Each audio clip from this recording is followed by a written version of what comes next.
to Cherie's World. Hey everybody, it's your girl Shar Jackson, and you're listening to Cherie's World.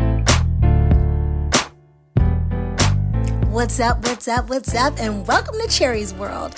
Today, Courtney and I have a real treat for you. We got Miss Shar Jackson in the house. That's right, a lot of you may know her from TV shows like Moesha, The Parenthood, Smart Guy. She was on the Mother and Daughter Experiment, and she was also doing a lot of reenactments on According to Him and Her. But today, she is here to talk to us not about K-Fed, but about her new business venture called Sharmonious. This is Cherie's World. Question: are you tired of unsanitary work facilities like restrooms, break rooms, maybe even sitting at your desk with your allergies flaring up because the dust all around you is so thick you can write your name in it? Well, look no more. The answers to all your needs is here. We here at Special Care Janitorial have been servicing the Dallas Metroplex for over 11 years with a list of satisfied clients, small family-owned businesses, and large corporations. We stand on giving the type cleaning your mother would approve of. If you're seeking the cleaning with care, visit our website today at www.specialcarejanitorial.com or reach out to one of our consultants at 469-772-0164. And always remember, you're special because we care. Welcome to Cherie's World.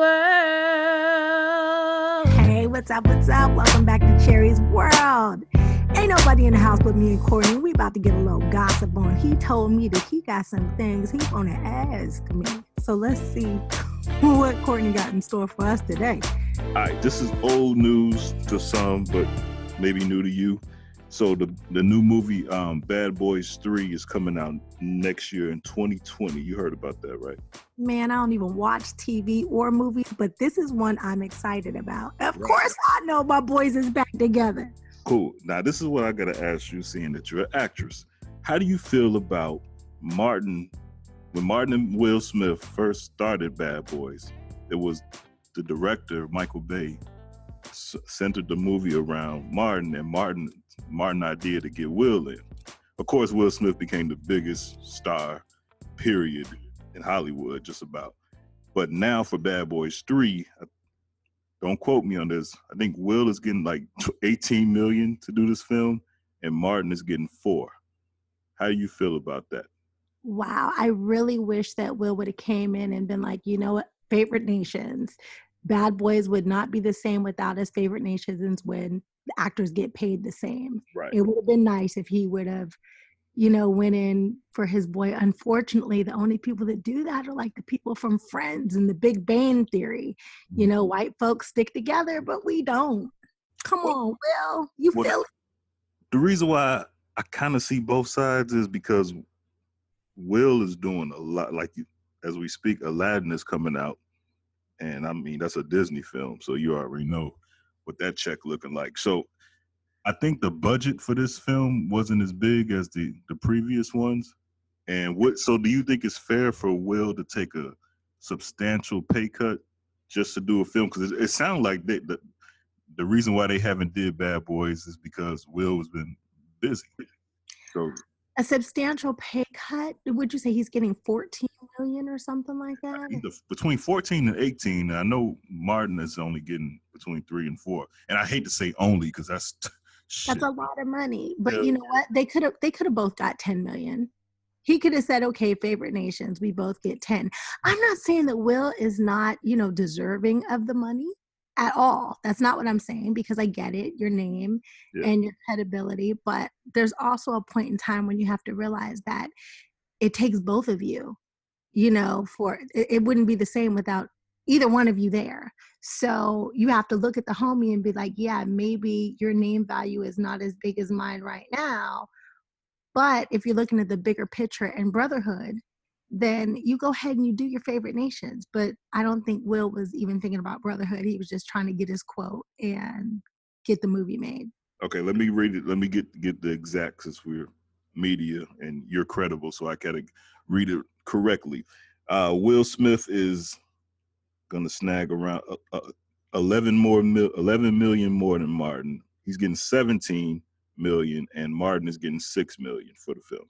Okay, well, let's just be real, okay? Since I have a credible name. That's like they come to us and they say, we're going to do a Punky Brewster reunion. Yeah. Do you think that Soleil is going to fight for me to get just as much as she gets? Probably not. She's going to go in and negotiate. Now, if the shoe was on the other foot and it was me, but I'm not Punky Brewster. I'm just Cherie.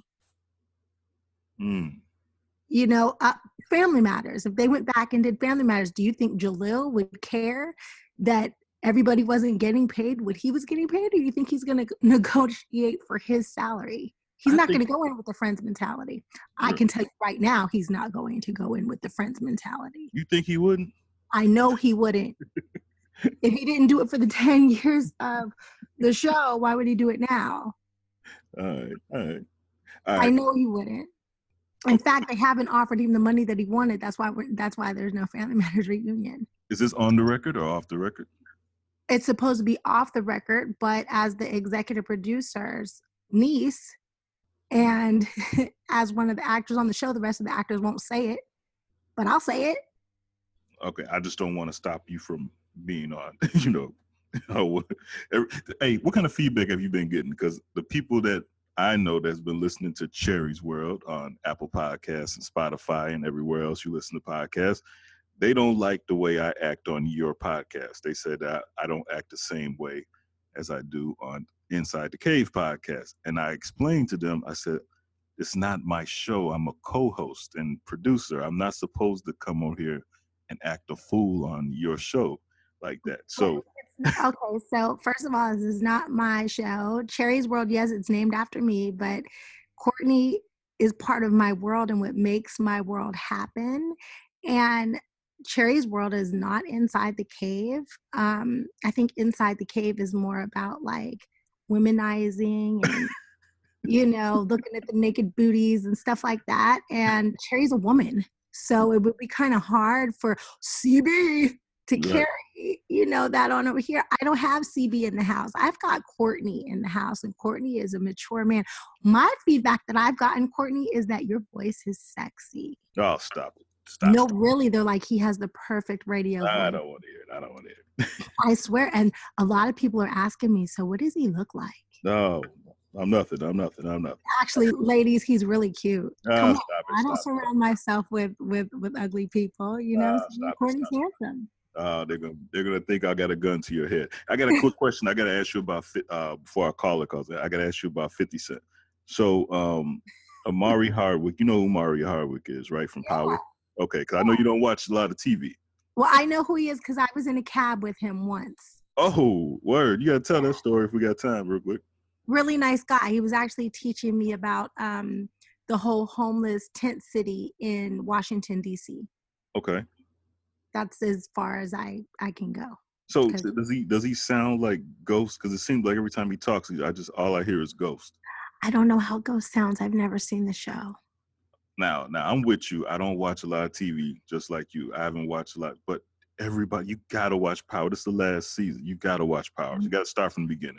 I've not. You know what? Starting from the beginning sounds like that's a lot of TV. But you will be hooked. I will give you my Stars password.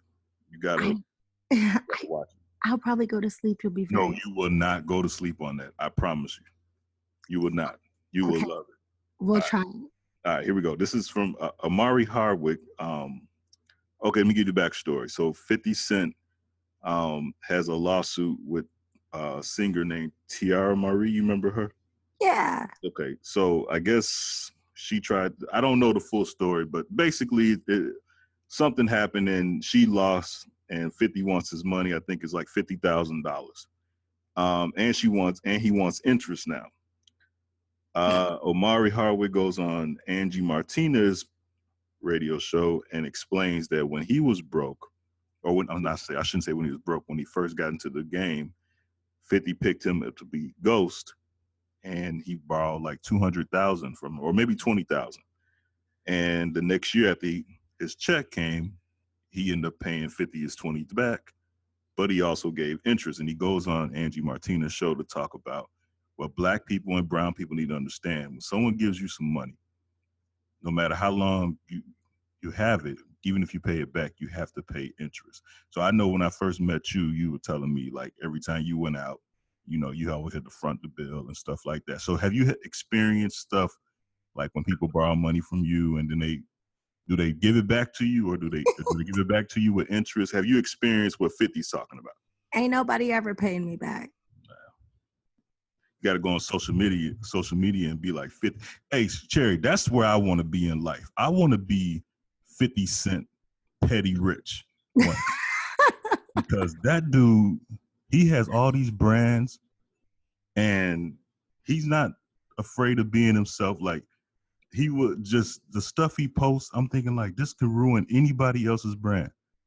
And well, Petty is 50's brand. He's made a brand for himself over being petty. I believe it started with what's big dude's name in Miami, who I love. Rick Ross. Yeah, well, it started with Rick Ross. And maybe Ja Rule. Let's go back to Ja Rule. Oh yeah, Ja Rule. That's right. I forgot about Ja. Sorry, Ja. But you know, he developed a petty lane for himself. Yeah. But how do you feel about what Omari said about borrowing money? Well, I think the nice thing would be to pay people back with interest. I mean, if you got it from any loan shark or a bank, you'd have to do the same thing. So if you're a businessman and you're looking at it from a business perspective and you want to go back and maybe leave that door open to borrow money again, absolutely. You pay them back with interest. But like the people who never paid me back, they can't come back and ask me for anything. Yeah, that's the worst part. Like when you can't come back.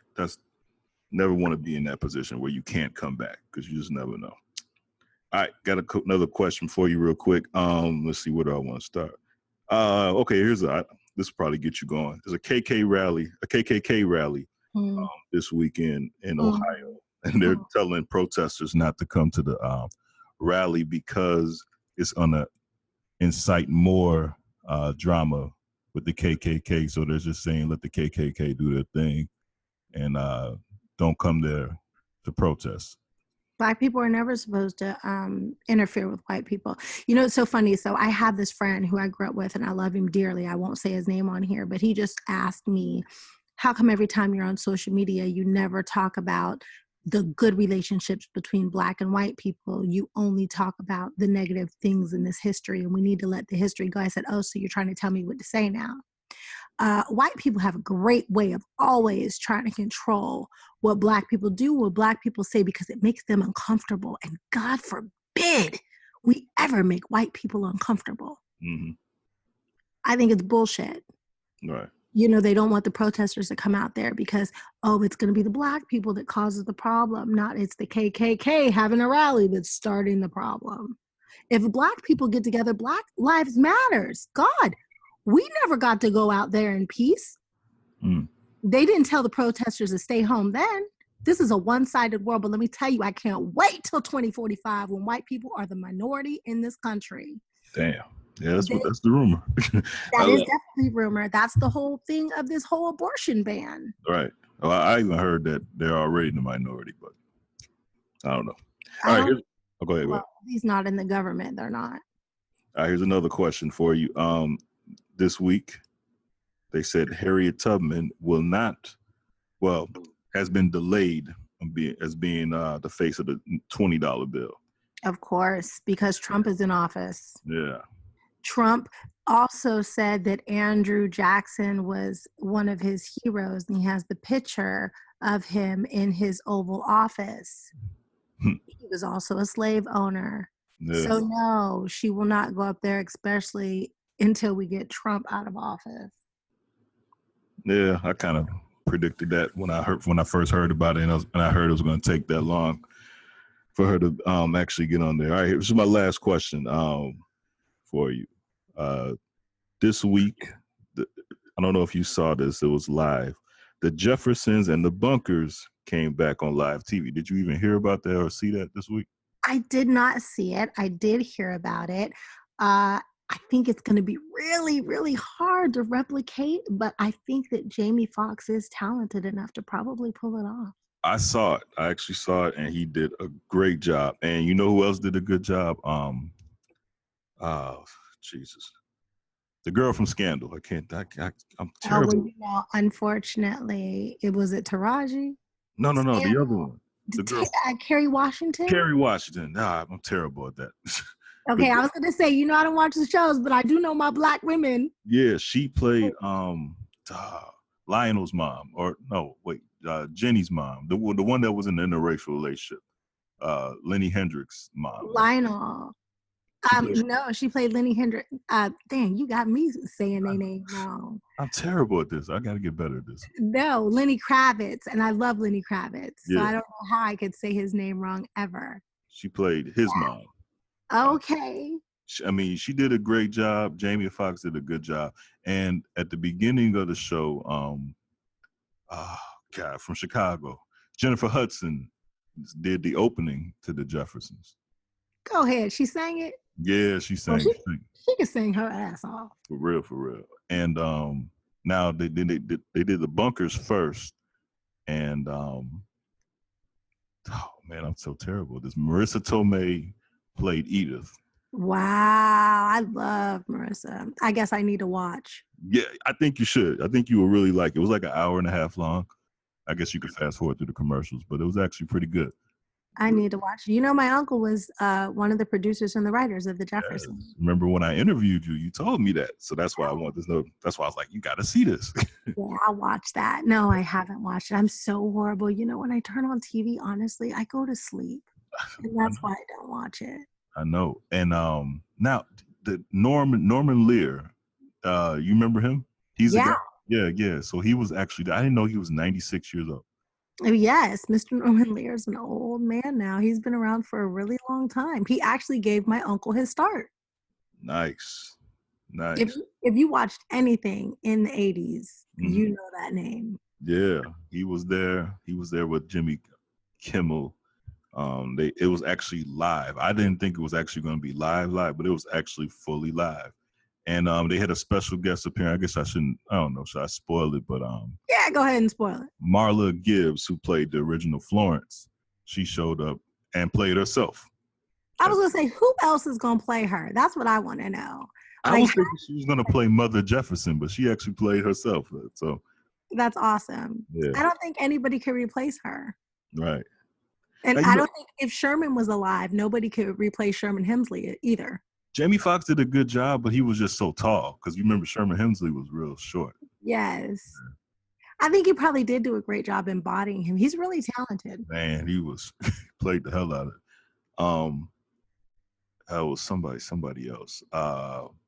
Remember Jackée Harris? Yes. So here's what's funny.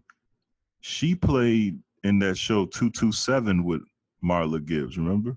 Yes. So Jackée Harris played a neighbor on there this week.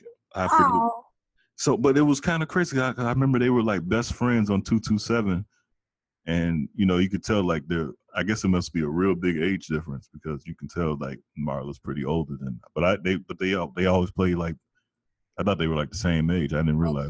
Nah, they're not the same age. But Jackée, you know what I'm saying? Age preserving itself. She looked good. Oh, they all look good. Yeah. I would love to work with Jackée one day. I really have these pipe dreams that Jackée is going to do something one day and play my mama. Oh, yeah. Yeah, I think that'll be fun. I just think that there's a side to Jackée that nobody has given her a chance to. She's always funny. I think because she's so cute and sweet, but I bet you that Jackée can play some dramatic stuff like nobody's business. I bet you Jackée can cry and make the rest of the world cry with her. I want to do something deep with Jackée. Yeah, but I'll do that. That's just, I'm just putting it in the air. I'm claiming it. That's going to happen one day. What about the mother of mothers? Oh, man, see, I'm terrible. The one who played Tina Turner's mother.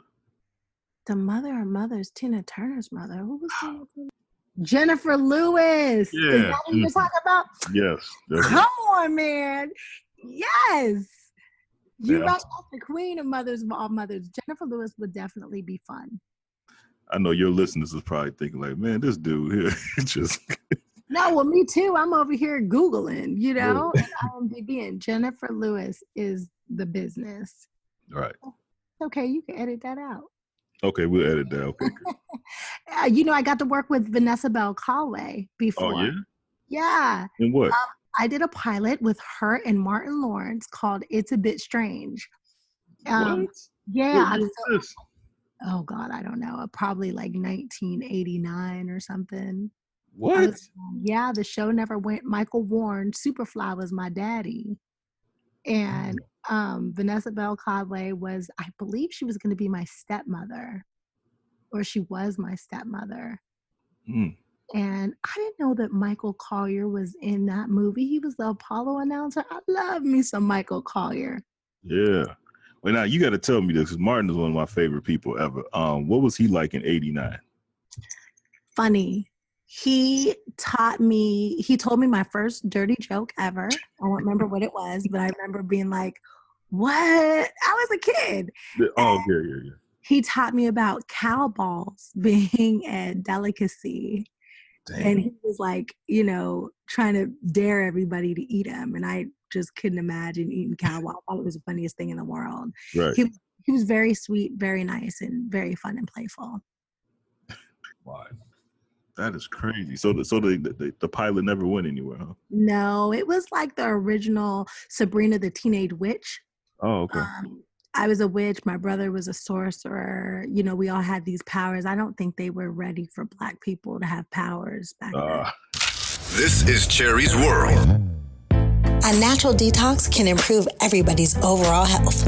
If you are suffering from obesity, high blood pressure, lupus, diabetes, fibromyalgia, diverticulitis, or if you need to improve your heart health, a natural detoxification can help you. Are you interested in some anti-aging or some Alzheimer's prevention? Hit us up at www.teamcherryj.com.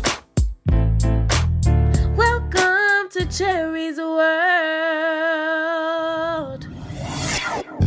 Please give a warm welcome for my baby cousin, Shar Jackson. Hey, what's up? Big fan. How are you?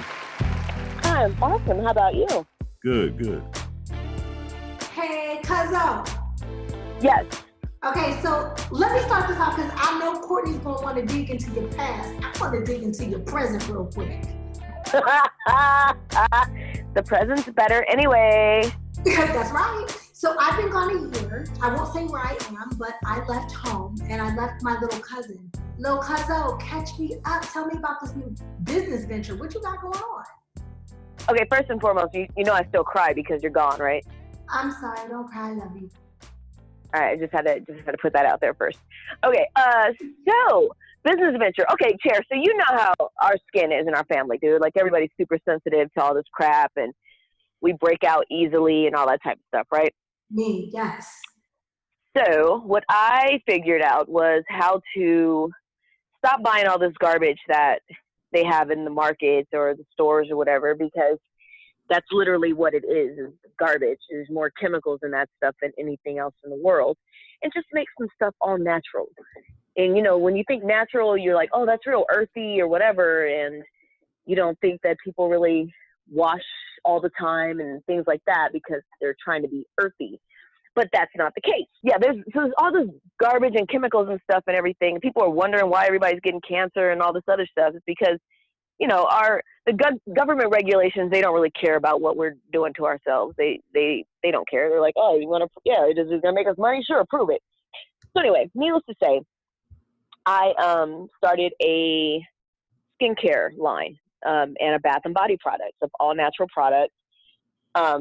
Stuff that I felt comfortable with my family using. I knew exactly what was in it, so it made me feel good.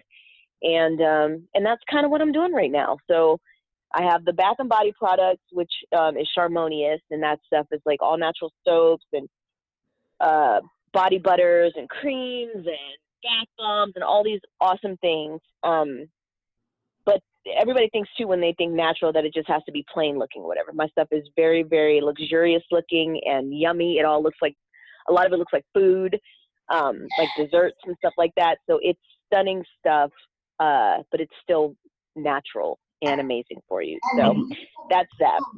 We will post some pictures because your stuff looks like I just want to lick it. Yeah. And then No, for real. I'm looking at it now. This is not food?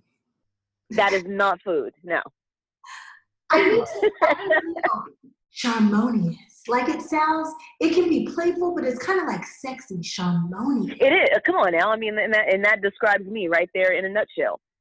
Oh, playful, sexy. I love it. So Uh-huh. Are you making this stuff yourself? I do. I make it, and Corey, she is my co-partner. So my daughter Corey, she 9 times out of 10, it's she and I making everything. I mean, the boys jump in every now and again, but it's kind of mine and Corey's little creative baby. And where can people find your products? At Sharmonious.com. So it's all online right now. We're hoping to do a storefront probably by next year. But right now it's at Sharmonious.com. And is it made to order? Not the soaps. The soaps have to cure. So the only thing that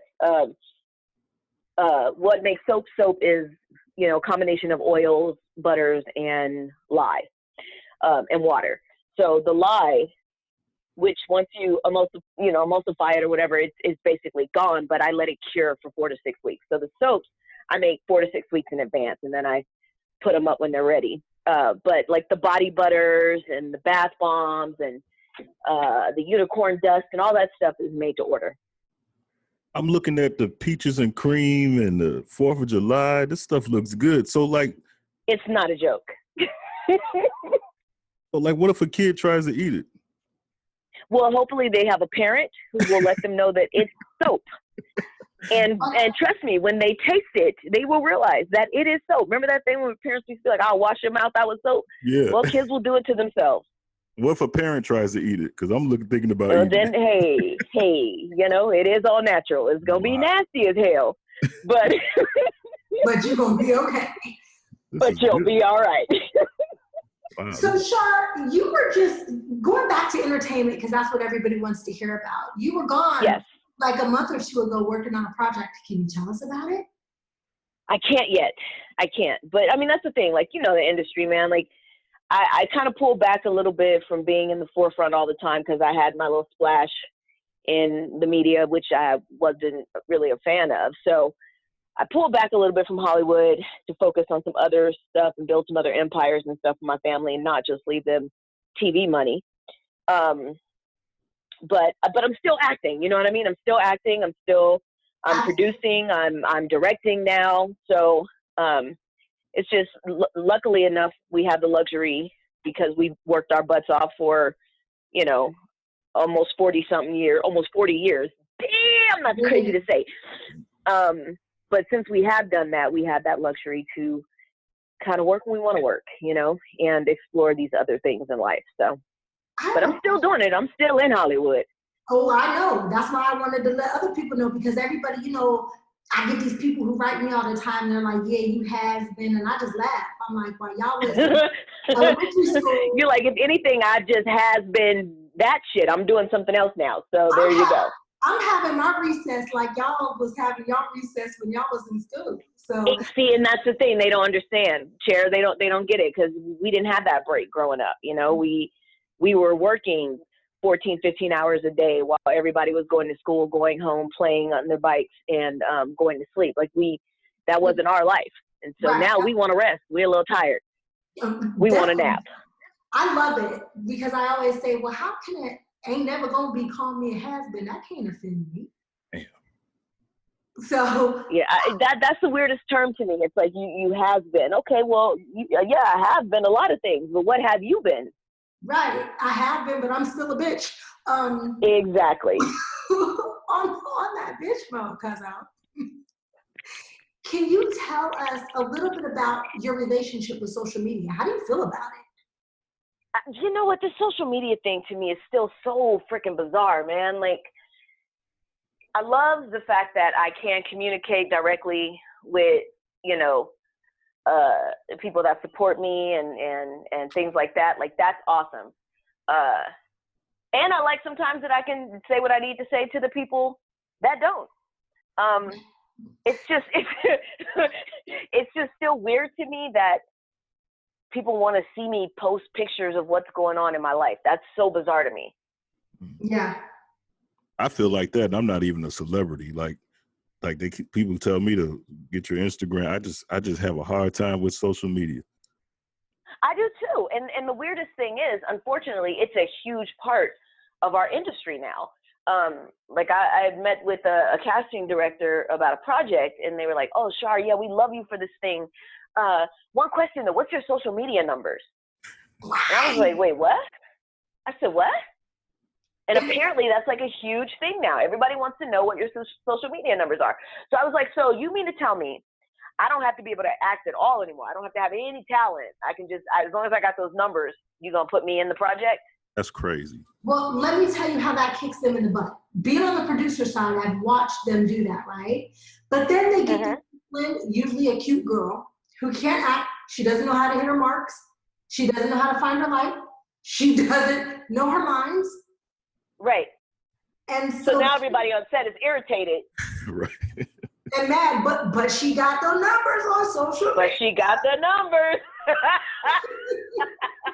Hey, Shar, can I just say this though? Like your role as Niecy was just like very real to me, because like I just remember one scene in the dorm room with a guy, and I really thought you was getting ready to hit him. I don't know if you remember the scene I'm talking about, but it was like, I guess but I think I did hit a few people. Like because I reflex. I'm pseudo method, you know what I mean? So right. I become another person. So at that moment, whatever he was saying to me, that was real. Yeah, you so played. He might have got role. smacked. He might have got smacked. I don't know. Yeah, you played the hell. I don't remember. I really enjoyed that growing up, man. That you played the hell out that role. Thank you. It was a lot of fun. It's so funny that you brought up Niecy, right? Because Shar and I had this conversation a few years ago, and she said, "Yeah, because we both made a living off of being dumb." I said, "Oh, speak for yourself." Yeah. Dumb. She said, "Yes, you were, baby." You remember that? Yeah, absolutely. Why if we portrayed to be dumb, like our characters, everybody thought our characters were stupid. Like everybody thought that. Like you didn't find out that Niecy was going to like a Ivy League school until the very last episode. I swear to God. The entire series, you thought she was a moron. Struggling in class, can't get anything done, saying the silliest stuff. But then at the end, it was like, "Oh, what are you talking about? I'm going to blah, blah, blah." And it was like an Ivy League school. It was hilarious. I'm so dumb. I didn't realize that Maxine was dumb until Shar said. Exactly. She said, "Come on, boo. You went to the movie theaters with a lawn chair. You don't remember that?" Oh, come on. The drive-in. Yeah. Not the drive-in, but the movie theater. That's okay. Come on. Oh, the drive-in. Yeah, we went to the drive-in. My bad. I was like, damn. Maybe I was. Nah, but y'all characters was more than that. I'm a fan, so y'all characters was more. This is the first time I ever heard someone say y'all was dumb. Like I think of Niecy as being like a roundaway girl, like the best friend that would just like fight or just always had Moesha's back. That's what I remember. Well, that sounds like somebody we know, huh? Yeah, well, I wasn't. Damn. Oh, I like your description of her a lot better. Hey, can I ask you this? Lamont Bentley. Yes. Man, I still haven't got over that, and I know you knew him. Like, man. And so if you haven't gotten over it, imagine how I feel. Man. I'm over here down in this water. I had to take a sip for the homies. Yeah, LB, that was my family from even before Moesha. He and I did a show together called South Central, and that's where our bond first began. And that was my brother. That was a hard thing. Damn, I forgot about that. As soon as you said, oh man, I forgot about South Central. Mhm. Look, now you just fucked up the whole vibe. Just left, Courtney. I didn't mean to, but you know what? But I love speaking about his memory though. Like, and if you asked me this a couple years ago, I probably still would have broke down and cried. But like today, I'm in such a peaceful place that I love to hear people remembering him, because I don't want anybody to ever forget him or Evette or Bernie Mac or any of the people that Merlin, anybody that we lost, that became our family. So I don't mind talking about them as long as it keeps their legacy going and people remember all the hard work that they did and how amazing they were. Those are all my questions too. Merlin Santana and Bernie Mac. Those are all my questions I was going to ask you about. I swear. Like, I mean, you can't talk about the fellas and leave out Evette now. That was my best friend on the planet. Really? And you know, that was a really, really hard one. My cousin Cherie had to help me through that one a lot. That one hit me to my core. So that one hit the kids too, you know, because the kids grew up on set. Shar's babies were there. Yeah. Yeah, the whole family was affected by all of those losses, man, especially Vet and LB. What was it like working with Bernie Mac, though?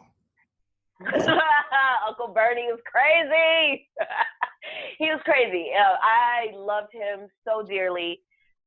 He was such an amazing person, such an awesome spirit, such a talented dude. And I remember when he came to Moesha, he was a little nervous. He was like, man, you know, I don't know how I'm going to be treated here. And then we embraced him as family. And then years later, once he started doing the Bernie Mac show, I actually came and did a guest star on that show. Yeah. And, you know, he came up to me and just embraced me. It was just like, nah, baby girl, I mean, if you need a new home, this can be it. And I was just like, well, hey, how you doing? Wow, what a warm welcome. Wow. Yeah, no, awesome dude, man.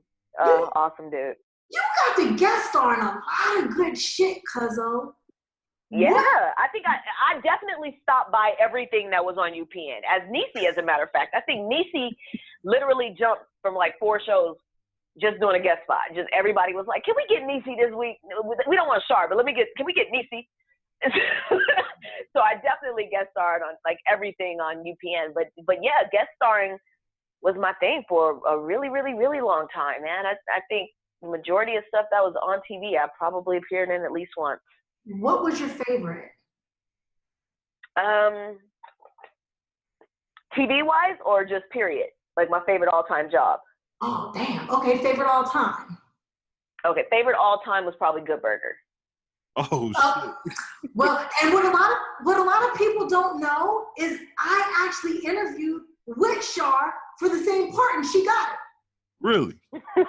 No, we did that a lot in our life. Like it was always like we would show up or we call each other, be like, yeah, I got an audition tomorrow. Oh yeah, where is it? Oh, well, I'll see you there. Like that happened the majority of our life.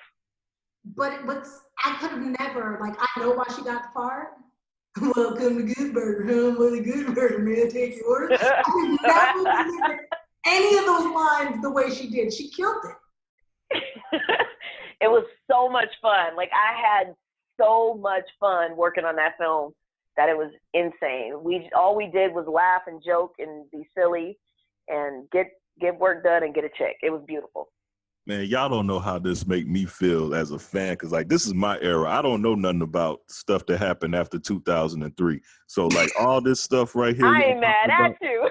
Hey, this is my era. Like I'm like this is just dope for me. Like this, I love this right here. I can talk all day about this. I was gonna say, I think it was dope for us too, because for me, going to the movies, first of all, to see the movie Good Burger was awesome, but I got to watch my cousin in the movie. And yeah, we're both like super fans of each other. It's insane. Oh yeah, definitely. Like I am her fan. Like if she does something, I don't even watch TV, but I watch everything that she's ever done. Man, it's crazy. It's crazy. Like, and then I'll go to the movies or something and see something, not knowing that she was in it, and like call like, no, oh my God, I saw you. Right. It's really stupid and super excited, and that's just how we've always been, man. It's incredible. I mean, I walked in my grandma's house, you know, and my grandma is sitting there watching. You did something on VH1 or something, the exercise show or something. Right. Yeah, the Fit Club. The Fit Club, and I'll never forget. And can I say what Grandma said? I know you're gonna get mad. I shouldn't. Please, yes, please. Yeah, no, go ahead. Because Grandma used to be. We're not talking about Peggy and Brittany today, okay? But when I walked in, my grandma was sitting in a chair and she was eating something, and she turned around and she said, "Call your cousin." I said, "What?" She said, "Tell her ass if she cried one more time about K-Fed on this fucking TV." I can't read the crowd. I had to explain to my grandma about editing. I was like, look, grandma, look, they asked me about that food probably 2 times, man. They asked me for like 4 hours and use that in 18 episodes. Wow. So, I'm saying all this to say is not only do we watch each other, but the whole family is really engaged and extremely supportive of us and what we do. Man. Our family's incredible. I see. Wow. Yeah, we are lucky. So it don't matter if you walk in grandma or well, we won't be walking in grandma's house no more.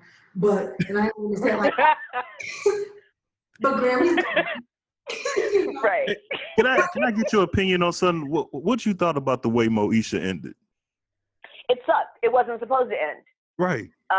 We found out 2 weeks before we were coming back that we weren't coming back. The network, had a change of heart after whatever happened. I don't necessarily know, but we'd gone all hiatus and prepared to come back, and we were 2 weeks out, and then it was like, you know what? Actually, never mind. And it's crazy because if this was now, Netflix would have picked that up because the last episode, right? You know what I mean? So that's just crazy how the world just changed like that. But the beautiful thing is Netflix can still pick up a reboot, so you never know. I hear my friends at 90210 are coming back, so damn. Yeah, so that just goes to show that the 90s was just the best era because all the shows from the 90s are just getting like a second life. That just goes to show. It was beautiful. Yeah. It was beautiful. It's when comedy was comedy. It's when, it was a good time. It was a good time. I had so much fun in the 90s. It was insane. Right. So if they were going to do a reboot of Moesha, what would you see happening in the first episode? That I think is the number one question, because my question to the people that I've spoke to who have mentioned it was, all right, well, how do we address, all the beautiful people that are no longer with us? That's my first thing. Yeah. And what is the new storyline where what makes it make sense? And I actually came up with an idea. Cherie, I'm going to call you later too, because I have an idea that I want you to help me write the script. Sure. I don't know if you guys know how beast mode Cherie is at writing scripts. Like, she's insane. Like, it's bonkers. I know how to talk it and say it, but I don't have the patience to sit down and write it down. I read her book. There you go. There you go. Yeah. So I'm going to call you later about that. But yeah, that's the biggest thing, is like just trying to figure out what direction it would go in. What would it be about? I mean, one of the beautiful things about Moesha was, she was this adolescence growing up, it kind of in the hood and going through life, middle class hood basically, and going through life trying to figure out what life is all about. Yeah, and now she's going to come back as a grown ass woman, so she should probably have an idea. I bet you she does. Okay, now I don't want to get all caught up in Moesha. I want to go back to the present time, and I want to ask you a question that was posed to me earlier, because we grew up together. We have a lot of the same friends and family. And Courtney was here, so I want your take on it too. Okay. I was told that men and women cannot just be friends. That is an absolute lie. And whoever says that, they are just, they either are a fucking horn dog that just can't control themselves, or they just don't understand the boundaries. Like, I have platonic relationships with men that I've never even looked at and thought about anything sexual. Absolutely. But those are some of my closest friends in the world. They become my brothers. It's just that. I don't. We have. You know this. Come on, man. Exactly. So I just think it's so bizarre that people are like, well, men and women can't be. No, that means you might have a control issue, or maybe some type of sex addiction or something that you might need to get looked at. But men and women can definitely be friends. I'm sorry, but even some of my homeboys got sex addictions, and we still just homies. Damn. Exactly. Yeah. No, for real. Courtney, you and you're married. Right. Well, you know what? It's easy for me to answer that question now. I'm 39. But 15 years ago, I probably would have had a different answer for both of y'all. Really? Yeah. Well, I think but that might be hormonal though, Cher. Think about it. That could be a hormone thing. Like it's men at a certain age, or adolescents at certain ages. That's all that's on their mind anyway. So they probably can't at that point. Most of them, you know what I mean? I'm sure they're the few that have control, but the ones that are dealing with the hormonal imbalances and all that stuff, maybe they can't. That's crazy for me because you know how I grew up. All my friends have always been men. I was always like, mine too. Come on. And see, that's the part that I couldn't understand, that I can't understand, because I'm not don't get me wrong, I'm not the best looking motherfucker, but I can't see myself growing up around girls like y'all and just saying, man, I want to be friends with Cherie. Yeah, you see that girl Shar right there? I want to be her friend. But I'm going to be honest. A lot of it probably didn't start with them just wanting to be our friends. Like They probably did want a bonus. Don't get it twisted. I'm sure they did. But we're so cool, and so like we'll go play basketball with you. I'm doing martial arts with your ass, you know what I mean? Like it turns into something different where you look at this girl and you're like, oh damn, like she for real, like one of the fellas. Cherie gonna sit there, have a beer with you, fart and watch a game or something. You know what I'm saying? Like it's really on the guys though. It's on the guys. It's on the guys because a lot of guys, including myself, don't take the time out to actually get to know somebody. We're visual people. Exactly. So exactly. Yeah. And I'm sorry, Shar, I don't want to keep you forever, but I want you to use our home and our platform, like your home and your platform. What has nobody ever asked you in an interview that you wish they had? Oh, damn, that's good. Ooh, you're good at this, cuzzo. I'm just saying, because people always ask the same shit. Like, hey, how did you get your job on Punky Brewster? What was it like being on Urkel for 10 years? Ask me some new shit. Right. No, that's real, dude. Oh my God. Damn. It's so good. Like I gotta marinate on it. Hold on. Cherie, you just got rid of like 6 of my questions. I'm sorry. He's scratching the shit off his list right now. Like, oh my God, okay, never mind. Oh, never mind. Okay. But I know as an actress, like sometimes I just won't do the interview. I don't do interviews, and it's not that I'm trying to be a bitch, but I don't want to do the same interview over and over and over again. I'm bored. Right. I think, you know what? Let me say this. I think something I just really want people to know about me is why I do what I do. That's good. Why I chose acting. You know what I'm saying? Or just literally why I act. And honestly, it has nothing to do with fame or any of that shit. To be honest, it makes me feel amazing making other people feel what I'm feeling. Like sharing that, like bringing people in and just making people feel something, whether it be laughter or something dramatic, whatever it is, sharing that moment of feeling connected to people, that's like the most awesome feeling in the world. It is. And you put it so eloquently and you made it seem so nice. See, I think mine is a control issue. I get off on controlling other people's emotions. Right. Explain that though. What you mean? I mean, it's the same shit I just said. Literally, she just said it with, like a dominatrix. Oh, but, okay. Yes, that's what I'm saying. She just said it with a whip. You know what I mean? But it's literally the same road. It's being able to make people feel what you want them to feel. Yeah. Like if I want you to be pissed, I can make you pissed. If I want you to cry, I can make you cry. But yeah. I think you like entertaining them and I like controlling them. Yeah. Damn, that's deep right there. So you can see who the dark cousin is, right? No, yeah, the dark cousin is the light cousin. Go figure. Huh? Exactly. And see, people never assume. There you go. Hey, I got a question for you.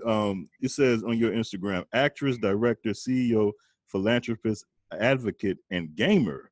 Like you, what do you mean by you play games? Oh no, I'm a pro gamer. Like I'm a Microsoft Mixer pro gamer. Like I game, I tournament, I kick people's asses all day long in video games. That is my thing, and it always has been. She's a nerd. No, I am a hardcore nerd, man. Like, and now it's just official. Like Microsoft made me a pro. So Really? I get paid to game now. Like literally as a teenager, you'd come in the house and I'd be like, come on, dude, let's go to Crenshaw. She'd be like, wait, man, my game's not over. Damn. Your game? I just drove an hour to come get you. What do you mean your game? Yeah, and I'm like, and just wait 20 more minutes, man. Let me finish this round. Wow. Hardcore. What games you playing? It is not a joke. You playing NBA games, NFL games? What do you? I don't really play any of the sports games anymore. Like I used to back in the day, but now there's so many options, and I really like RPGs, role playing, MMOs, things like that. So I'm like right now I'm playing a little bit of Fortnite only because I'm prepping for this tournament that's going to take place at E3. And Mortal Kombat, we got a tournament of that coming up, and Fallout 76. I'm like in love with that game. Everybody was talking mess about it, but I love it, and I'm playing it hardcore right now. So that's the stuff I'm streaming. That's what's going on in my gaming world. That's crazy. I have a gamer name and everything. It's Sherlock Holmes. Don't be mad. Oh, that's what that is. I was just about to ask you what Sherlock Holmes. Yes. Because I am investigating and solving all the clues of these damn games. See, she was trying to have a gaming name. I was trying to have a gangbanging name. She really was. No, you don't understand, dude. She really was. Like, Cherie would come down to my house. Like, I lived in the hood, dude. She would come down to my house from Calabasas area, and and be like, "Cousin, let's go drive down the Shaw." And I'd be like, "Dude, I see the Shaw every day, dude. I don't need to go drive down the Shaw." Cherie used to want to drive down the Shaw. I was trying to see some black men. You know what I'm saying? I didn't realize that there was black men in between Calabasas and the Shaw. I missed the whole battle. I was just going straight to the Wow. Let's go down the Shaw. I was like, what is this? What is this girl? Oh my God. The adventures we had with Cherie trying to find love in the hood. Trying to find love in the hood. Trying to find love in the hood. I was trying to find love in the hood. I was trying to come to Calabasas and find love. Right. That should be a title of a reality show. Trying to find love. No, it really should. Oh my God, let's produce it, Cherie. Yeah. Oh, do we have to tell my luck about finding love in the hood? That was a no-go. You know me, I'm an open book. I give 0. You can tell all my business. I do not care. You know what? One thing I can say I don't care and I will share all my business, but I am so happy there was no social media when we were growing up. Like, when I got drunk and threw up in Roscoe's, like, I'm glad the camera phone, like, well, because the camera phones in this invasion of privacy is one thing. For you to openly share, that's a whole different thing. You know what I mean? But for somebody to go post some shit that you didn't allow them to post, or that's just not cool. Yeah. And that's what our society has become. Let me film everything I can. Like, why don't you just be in the moment? Right. Nobody's in the moment anymore. I was just talking the other day to Kevin Gates. A lot of people don't know it's Dr. Dre's uncle. He was talking about us at Larry Parker's. When they I'm sorry. Larry Parker's was like this after hours eatery, we would say. It was the spot. That's where you went after the clubs or whatever. Like, you went to Larry Parker's. It was the spot. But we weren't old enough to get in the club. Yeah, no, we weren't. So we would wait at Larry Parker's. Let's be the first ones at Larry Parker's. How about that? Make it look like we went out tonight. Right. And we were so dumb. Girls get dressed up. They have on high heels. Their hair done. We got on Adidas sweatsuits. We got on and sneakers. We're like, what? What's the problem? Oh, we don't. Oh, no, that's not how it's done. Oh, we got ponytails on our hair. You know what I'm saying? We got buns. These girls got their hair. I just had a conversation with some men the other day. I said, because back in the day, men used to correct young girls. Yeah. Yeah. The Eazy-E, the Dr. Dre, the DOC, the Snoop Dogg. They would pull up and look at us and say, "Go home." Yeah. And we'd be like, "What?" They'd be like, "Go home. You don't belong here." That's cool. Quick walk by and just laugh and be like, "It's past your curfew." Yep. Oh my God. How many times have we heard that one? Oh, that's cool. The Mark Currys that hang out with Mr. Cooper. He would be out and he would literally follow my car to the freeway to make sure that we were on our way home, and then call him. Yep, he sure was. Oh, the Los Angeles. He pulled me out of a club one time, dude. That like I was his daughter. Like he pulled me out, and I was like, dude, like no, actually this time I'm old enough to be in here. Well, you don't look like it. Going home, Shar. Going home. And he meant it, and that's what men used to do. What happened to that? Men don't do that to these young girls anymore. Well, no, now they scooping them up and taking them home, and I just I thought you need to be in a bed. The Los Angeles celebrity men must have been way different than Chicago celebrity men, because I don't know those same. We didn't grow up with R. Kelly.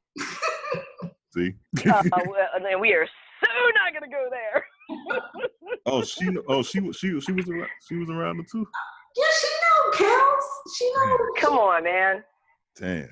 She was around everything I was around, Courtney. Damn. Like that's my Ace Boone Coon right here. Damn. Yep. Damn. That's crazy. Oh man. I mean, but I think men, please, Courtney, tell your boys, like, we need to get back to that. My daughter needs those kind of men around her that will send her home. Wait, so Cherie, let me tell you a good story though, just to make you feel good. So I took Cassie to Sundance with me last year, okay? Okay. And that's her daughter. And I don't know if it was last year or the year before. So we went to Sundance, and she's grown now. So Cassie wanted to hang out at the club, whatever, and go to all the little parties, whatever. And so initially, I'll do it for like 5 minutes, but then I'm going home because I want to go play a video game.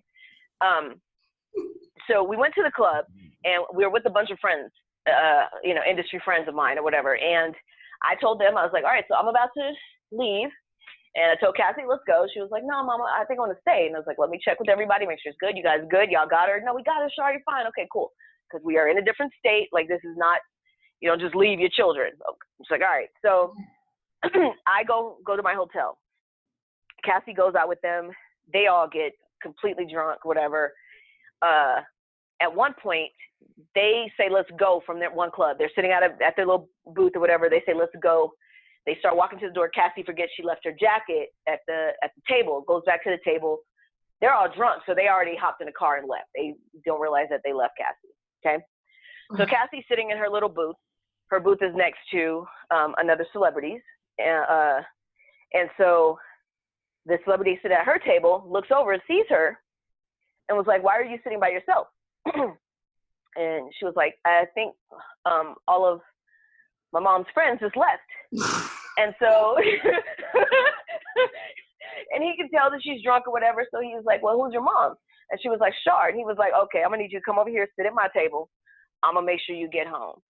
And I'm going to tell you right now that Little John took my little drunk ass daughter back to his space, called me, and had his security bring her to my hotel, which was like 30 minutes away from where he was staying.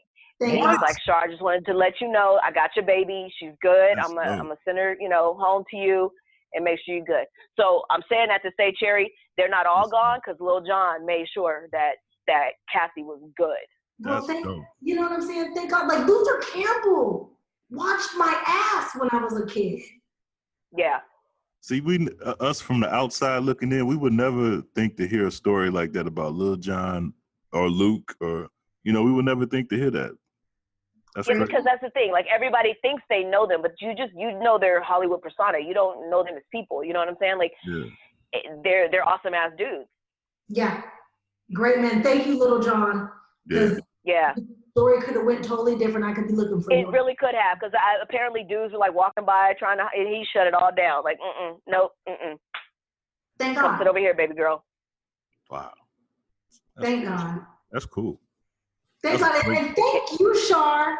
I appreciate you. You came to play with your cousin, and you always support everything I do. That means a lot to me. Always. If you were selling farts, man, I'd buy one. I'd probably give it back to you later, but I would buy it just to support you. Because that's how we roll. I appreciate it. I really, really do. And we're going to pump the hell out of this. So when you get a chance, can you make us a commercial? Absolutely. And literally, like, don't just pump it up because it's mine. Like, like I said, these products on the market right now are out here killing us, dude. Everybody's coming up with cancer and all this other stuff, and they're trying to wonder why. Just pick up a bottle of your shower gel and see what's in that mess. Try to read it. Try to read it. How about that? Try to read it. You know, pick up a bottle of your lotion and just try and read what's in it. And then you wonder why all these people are getting sick from all these different things. Like, this stuff is natural. It's reasonably priced because I feel like everybody deserves to be healthy. Everybody deserves a little taste of the best. And that's what this stuff is. I'm super, super proud of it, man. And I did it to change not only my family's lives, but everybody else, you know. I'm going to pump it up because I've been using your bath bombs, and the baby uses the bath bombs. My skin is super duper sensitive, and I can't because I put all the best oils in the stuff I make, dude. Like, I don't use any garbage, man. It's all the best of the best. And that's just that. And so that's that part of the line. Later this year, I got the CBD stuff coming out too. And that's a full 25 product skincare line. Everything that's like healing, because people don't understand the power of CBD. And hopefully we can educate more people on that too. So we'll come back. Promise you'll come back. I will, for sure. Absolutely. Thank you. This is such an honor to talk with you, because I've been, like I said, I've been a fan, and you just made me remember about all the other, like I said, anything after 2003, I don't remember or know, but all that stuff, the 90s, that stuff is like so nostalgic to me. So thank you for letting me be part of this. Anytime, and thank you so much for supporting both me and Cherie, you know, through our careers. That means a lot. Welcome to Cherie's World. Would you like to advertise on Cherie's World and have your product placed on Cherie's social media for the world to see? Email us now at cheriesworldpodcast@gmail.com for low introductory rates.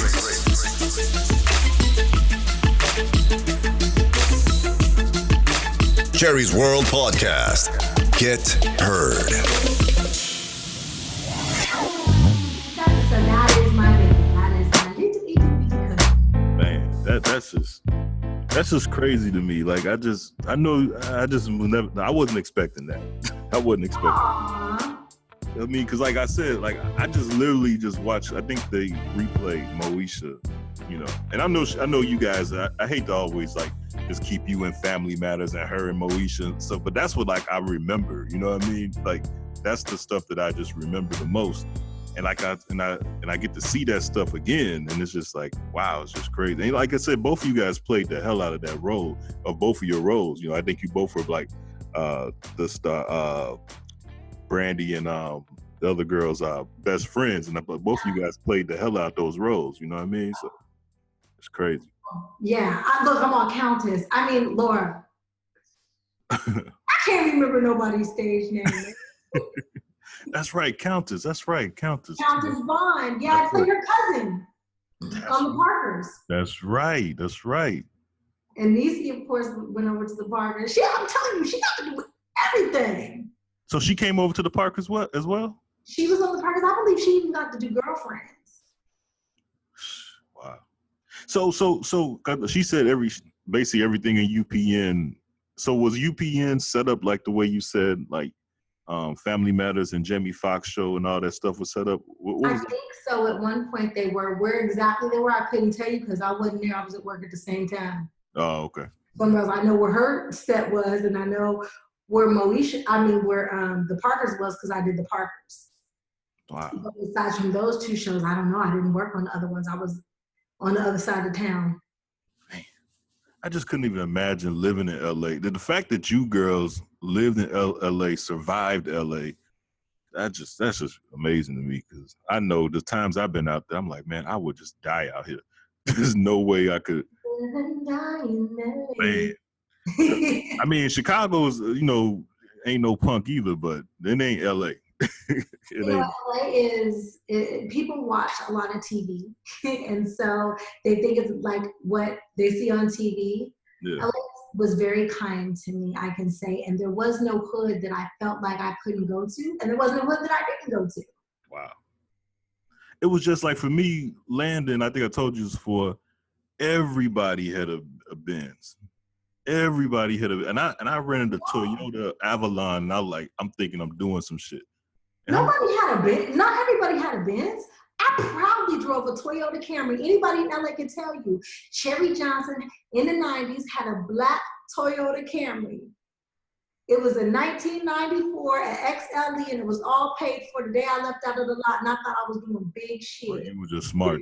You know, you were smart. But I know when I was on the, what's that, the 405 or whatever, man, yes. I turn to my left, there's a Lexus. I turn to my right, there's a Benz. There's a BMW in front of me. I'm like, that's true.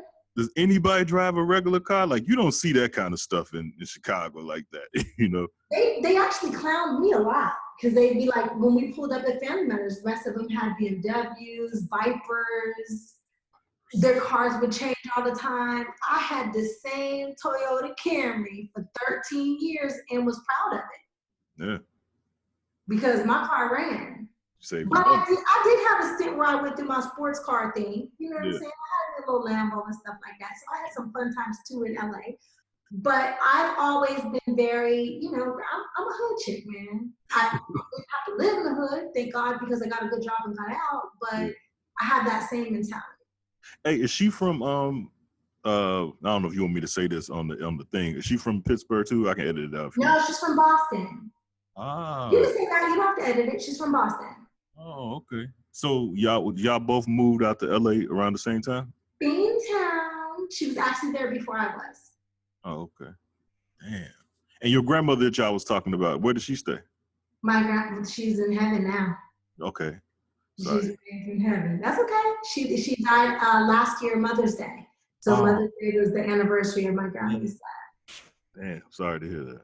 That's okay. Alzheimer's. You know, my grandmother, when you're there and you're present and they know that they were loved by you, it makes it a little easier when they're gone. She had prepared me for her death for a very long time. My grandmother had 18 heart attacks. Oh, right. She had triple bypass surgery.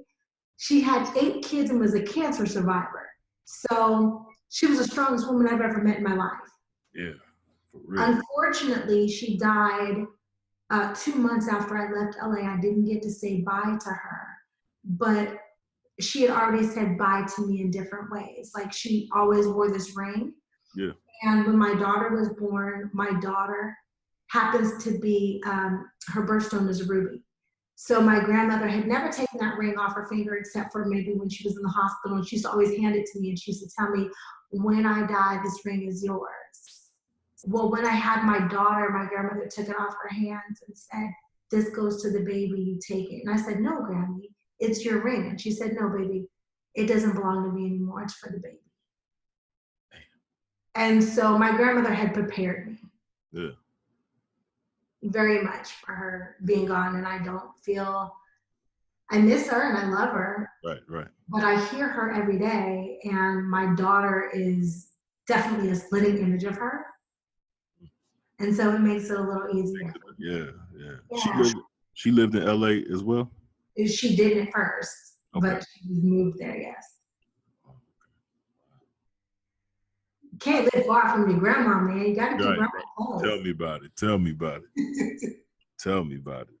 it. The gamer shit is really what threw me off. Like, I wasn't expecting to hear that. She's very intelligent. Yeah. And she's always been like that. Like, when you were looking for her as a teenager, she was in her room. Oh, okay. I was the one that was like, let's hit the street, let's go out. I had stuff to do. Yeah. And she was like, hold on, I'm watching this movie. I'm like, man, don't nobody want to see that movie. Is you in it? She was like, no. Am I in it? Who's in it? I don't know the people. I'm going to sleep.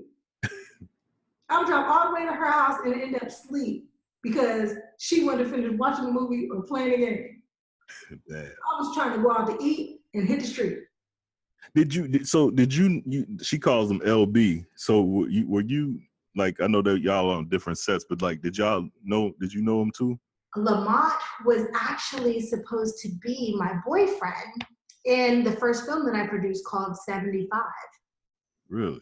Unfortunately, he passed, and one of his best friends and mine took his place, and that's Antoine Tanner. Lamont and I had big plans when I decided that I was going to start producing, that we were going to do at least 5 or 6 films together, and we never got to do it.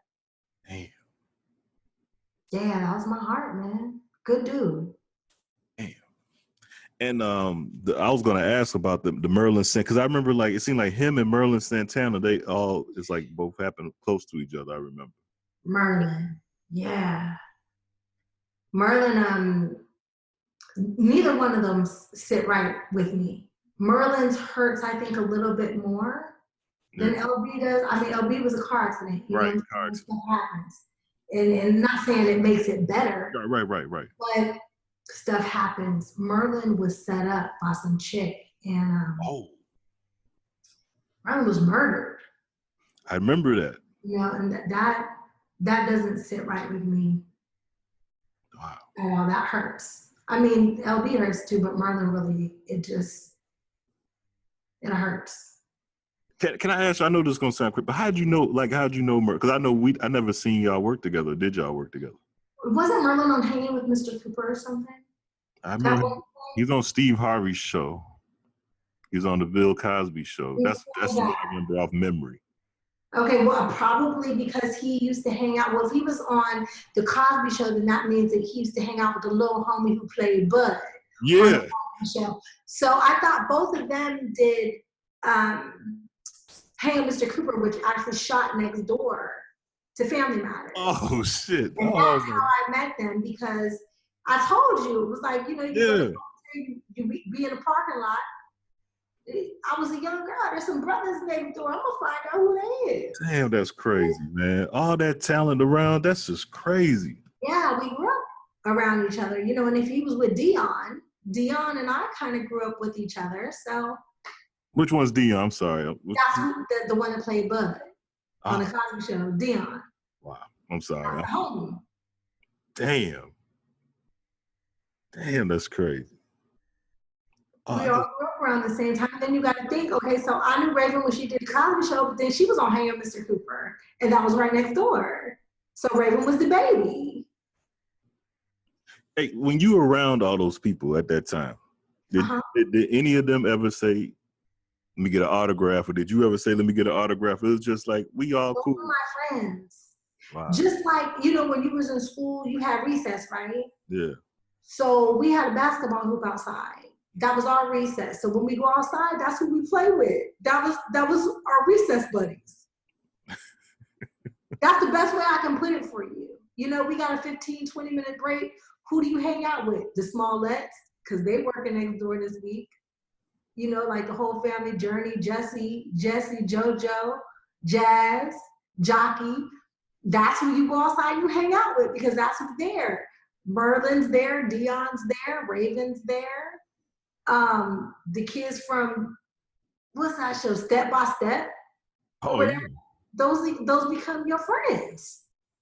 And you know what I really like, though, that you said that you and Shar went out for the same part, and it was like no hate amongst y'all. You know what I mean? Y'all support each other no matter what. Like, that was cool. You know, you don't hear that.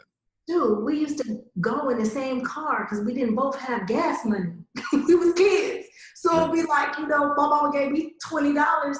Who gonna drive? Oh, I drive this week, I'll drive this week. And then we go out and eat. And then we gonna end up at each other's house anyway. So we would be at the audition, or we'd meet at the audition. We'd go out to eat. We were in lines together. Yeah. Dang. We were just happy. If one of us got it, we felt like we both won. Both got it. That's cool. Yeah. Cause I thought, you know, you hear about it being so competitive. So it's when you hear someone being like, you know, congratulate, you know, you like, hey, you know, you got it, good, whatever. Like, you know, from the outside looking in, you would think it would be more like competitive, like, bitch, how you get my part? You know, that's why I was. Some people are like that, but the way I figure it is, what God has for you is for you, and nobody can take that from you. Yeah. And if me and her got it, we won. The family's won. Family got it, right? Okay. You know, and so it doesn't matter. I'm the kind of person where I'll walk in the audition and I'll tell everybody when I leave, break a leg. I want to see one of those women that I love and that I like watching Black women win. I just told Tiffany Haddish today, she's a fool. I was excited because she liked my comment on Instagram. I told her today, I'm so proud of you. Damn. She's been trying for so long and she's finally winning. How could I look at her and say, bitch? I have to look at her and say, go boo. Right. Do that shit. You know what I'm saying? She up on stage crip walking and stuff, like she's having fun and enjoying her life, and she is making me proud. Yeah. And I was geeked up. She liked my comment. Damn. You know what I'm saying? She's solid. I feel like everybody else. I'm a fan. Man, that's cool. That's cool. Welcome to Cherie's world.